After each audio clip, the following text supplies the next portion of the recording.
So the third new rule of money is, I think the big mistake is, I hear so many people say it's important to save. That's ridiculous. And the reason that's ridiculous is because what happened in 1971 is crucial. In 1971, the U.S. dollar stopped being money. In 1971, the U.S. dollar became a currency.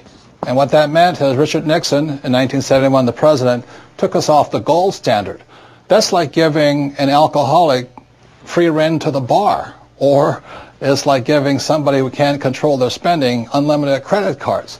So what's happening is all the savers today are losers. You know, the problem with 1971 is that the federal government keeps printing money, so the value of your money keeps going down. So these people, I'm saving, saving, saving, and if you notice, as the value of the dollar goes down, prices go up. So they call this inflation. You know, you look at in 1997, oil was about, I think, $10 a barrel. 10 years later, it's about 135 a barrel. So they say it's inflation, but really what it is the dollar's value coming down. So savers are getting wiped out today. So just keep saying to yourself and to your kids to save money, that is not the new rule. That's an old rule. So a very big problem for most people is stop using the word save and use the word hedge. You've got to hedge your money, hedge against losses. Like when I buy a stock, I put a hedge in. I put a stop loss or a put inside of it or a call, whatever I'm doing. I want to stop it. So today, I don't save money. I'm hedging. So in 1997, I started investing in oil, gold, and silver. So as the dollar dropped, oil, gold, and silver went up. So I'm not betting so much on oil, gold, and silver. I'm betting against the U.S. dollar. And that's why this idea that you're going to tell people you need to save money, that's really, really an obsolete idea, because the idea went obsolete in 1971. The U.S. dollar in the last few years has lost almost 80% of its purchasing power. And the prediction is, because this has happened throughout history, it happened thousands of years ago with the Romans, with the Greeks, with the Germans, with the English, the Japanese, and the Chinese. Every time they've made money into a currency, something you could print at unlimited, every time that has happened, the currency has gone to its true value, which is zero. So I am afraid as this economic volatility continues, the savers who were operating by the old rules of money are just going to get wiped out because the purchasing power of their dollar is going to go down.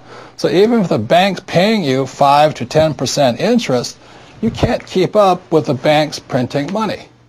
So that's the old rule of money, is saving money, and the new rule is hedge. You've got to be able to see what's coming up as something else is coming down. The last thing I want to point out to you on this idea of saving money is this.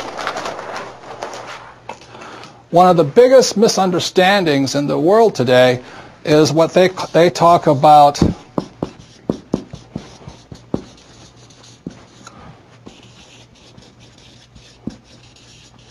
if I misspell again, apologize, is the U.S. Federal Reserve Bank, which I believe was created in 1913.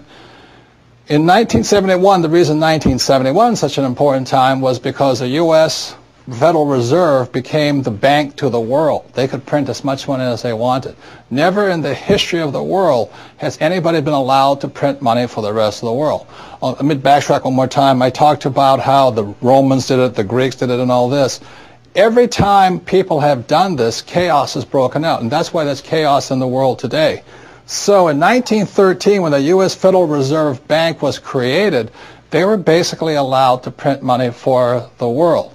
Every time that has happened throughout history, a despot has arrived. For example, in 1933, a man named Adolf Hitler rose to power when the Weimar Republic was allowed to print as much money as it wanted to do. And in Russia, when Russia's currency broke down, a man named Lenin rose. When the Chinese economy broke down, Mao Zedong rose. When the Yugoslavian government broke down, Milosevic arose.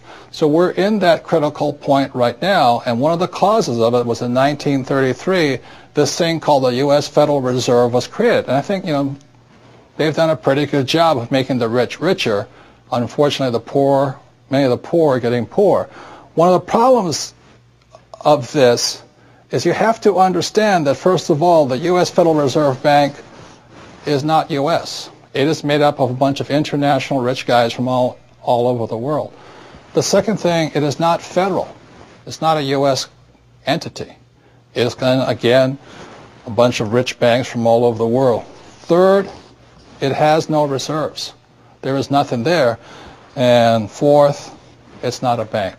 So that's why when I talk to people about really needing to understand the new rules of money, which really began to take effect in 1971 when we were allowed to print money for the rest of the world, is understanding that this system here is causing the rich to get richer and the poor and middle class to get poorer, but most importantly, the lower middle class is almost getting wiped out. High prices, volatilities in the market, food getting more expensive, gas getting more expensive, savings getting wiped out, home values going around. And the reason the troubles have started, again, is the U.S. Federal Reserve Bank is not U.S., it's not federal, there's no reserve, it's not a bank. So if you understand that, then you can start to hedge your position rather than save money. And that's the new rule of money.